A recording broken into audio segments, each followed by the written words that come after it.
this video, we're going to practice using accumulators. An accumulator is a variable, and we'll use it in the same way that we've been using variables all term. We use the name accumulator because it's a variable that will accumulate something or gather something up as we iterate through a list and access the list's elements. We call these variables accumulators because of the way that we use them. We use them to accumulate something. As we iterate through a list and access each of the list's elements, remember that we can only access one element at a time.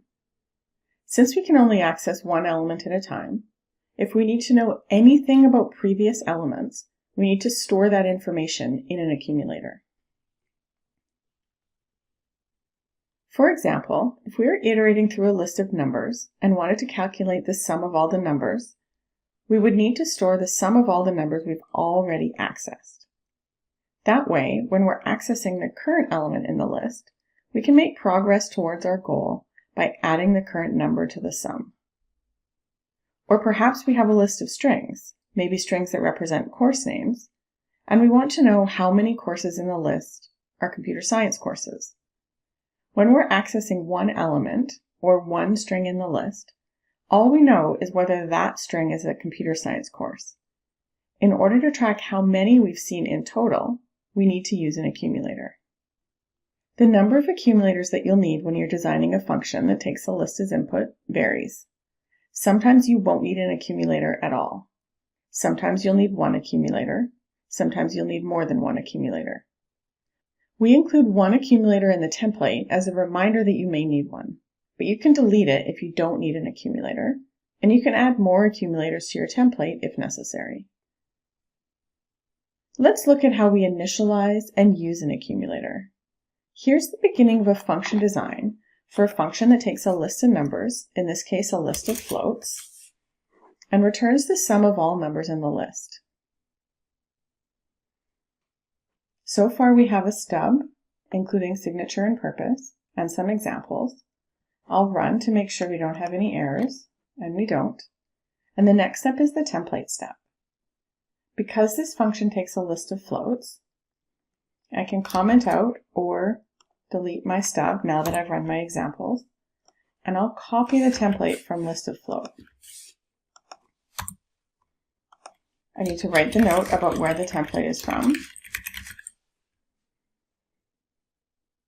And from our template, we can see that we need to describe our accumulator, state its type, give it an initial value, and then use it in the loop and in the return statement. The description and type are meant to help you, as the programmer, use the accumulator consistently. They can also help people who are reading your function design understand what's happening. Thinking about the accumulator's type at the outset helps you set the initial value and update the accumulator in the loop. Thinking about the description helps you update the accumulator too. Let's start with the accumulator's type and initial value. Since this function takes a list of floats and wants to calculate their sum, I know that their sum will be a float. I want to use the accumulator to track the sum of the numbers that have already been accessed. So the accumulator's type will be float. Before we reach the loop, we haven't accessed any numbers. So the sum is 0. That's how I know the initial value of the accumulator should be 0. Now I'll write the description as the sum of the numbers in LOF seen so far.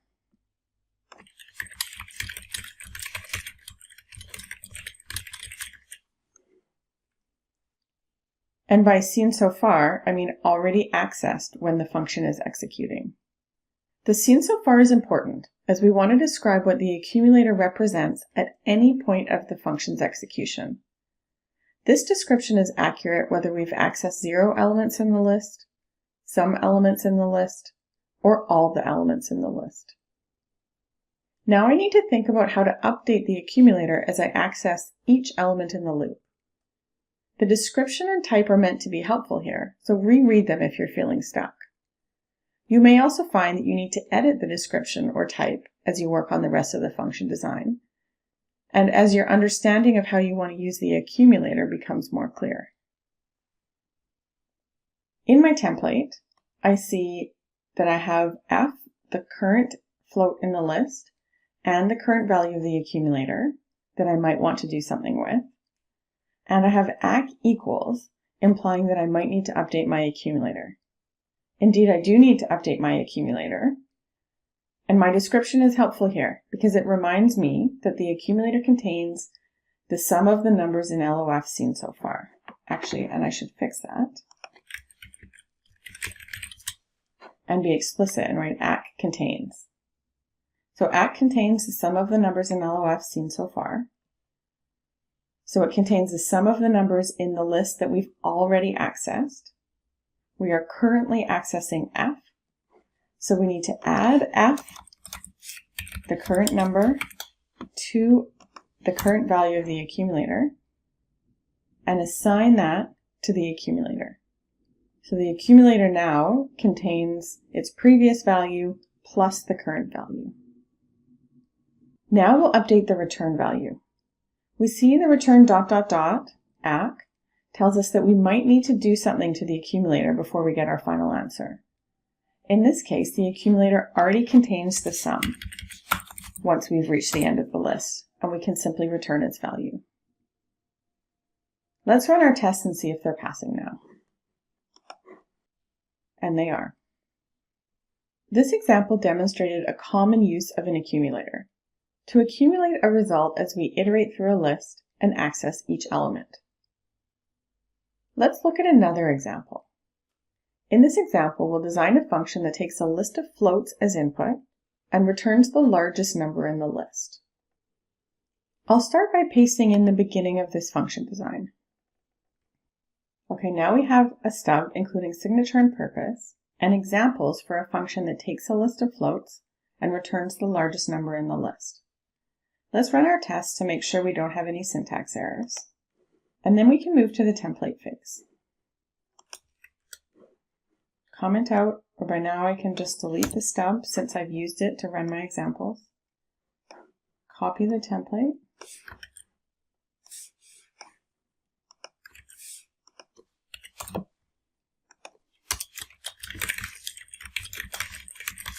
Remember to write my note about where the template came from.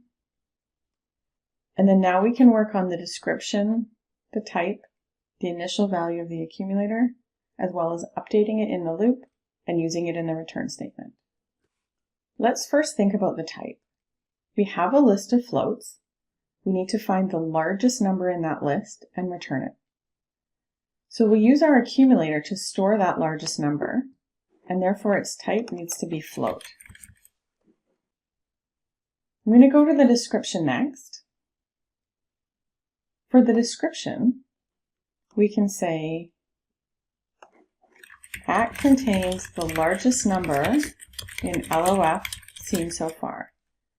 So again, the seen so far is important because it's indicating that it's the largest number of the elements that we have already accessed when this function is executing. Now the next step is the initial value. When we are calculating the sum, we knew that the initial value should be 0. Before we start adding numbers together to get the sum, we start with 0. In this case, because we need to return the largest number in the list, we must initialize our accumulator either to a very small number, perhaps the smallest number that Python could represent, we would have to look that up, or to a value that we know is in the list. Imagine what could happen if we initialized our accumulator to be 0, and then all of the numbers in a list that was passed to largest number were negative. Our function would then end up returning 0 because it would never find a bigger number than 0. But that would be incorrect because 0 is not actually in the list. So again, we could choose to initialize the accumulator to a very small number, smaller than we expect to be in the list, perhaps the smallest number that Python can represent. Or we could choose to initialize it to a value that is in the list. We do need to be careful when we're initializing it to a value from the list, as we need to be sure that we think about the empty case. You may have noticed that I did not include the empty case in my examples for either of the functions that we've been looking at so far. I should do that. Let me go back and add it to the previous example.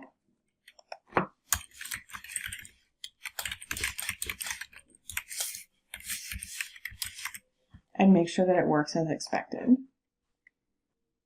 And I should have done that in my initial function design.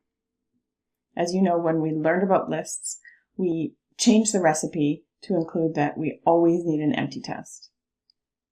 But for largest number, I'm not going to write it, and I'll explain why. I want to initialize my accumulator to be the first element in the list. Remember, we start counting at 0. So that is the element at index 0 of the list. And the reason that I don't want to include an empty test is in order to do that, I have to add a constraint or an assumption that LOF is not empty.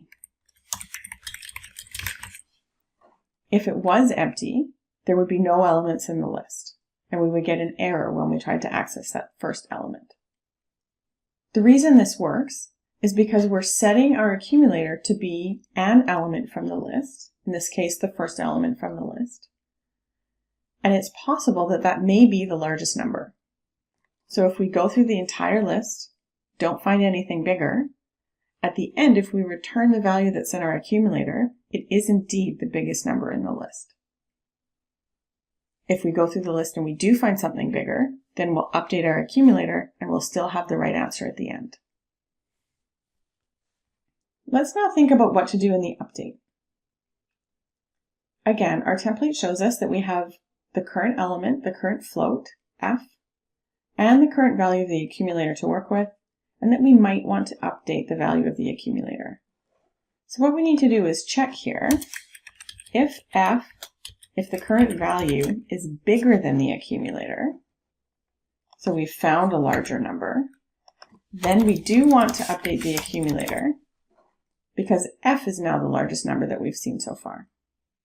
If it's not bigger than the value in the accumulator, we do not need to update the accumulator, and we'll just move along to the next element in the list. If we think about the return statement, when we get to the end of the list, the accumulator will indeed contain the largest number, so we can just return the accumulator's value. Let's run these tests and see if they're passing now. And now all of our tests pass. Let's again consider what could have gone wrong if we initialized our accumulator to 0. Let's write a new example to consider that situation.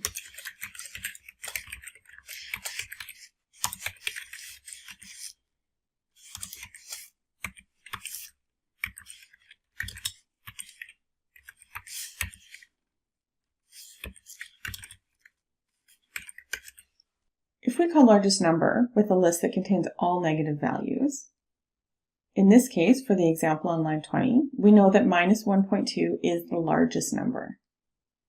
Let's run to make sure it works with our current code, and it does. But let's just consider what would happen if we initialized our accumulator to 0. And in fact, I can make that change just so that we can see what would go wrong. I'll change it back after. If we run our code now, we can see our function works in many cases, but not for that last test that I just added. It expected negative 1.2, the largest number in the list, but it got 0. And that's because as it accessed every number in the list, the number was never bigger than the accumulator. Minus 1.2 is not bigger than 0, and minus 3.9 is not bigger than 0. Therefore, the accumulator was never updated. So then we're in a situation where the function is returning a value that was not in the list. Let me change it back to the correct code that we had before and rerun. And we can see that when we initialize it to a value that is in the list, we don't have that problem. So those are just two examples with accumulators to give you some practice with the description, the type, the initial value, and then updating the accumulator in the loop and using it in the return statement. For any given function design, the way that you use an accumulator, including its description, type, initial value, how you update it, and the return statement may differ. So you need to think carefully about the problem that you're trying to solve, whether you need an accumulator, and if you do, how you'll use it.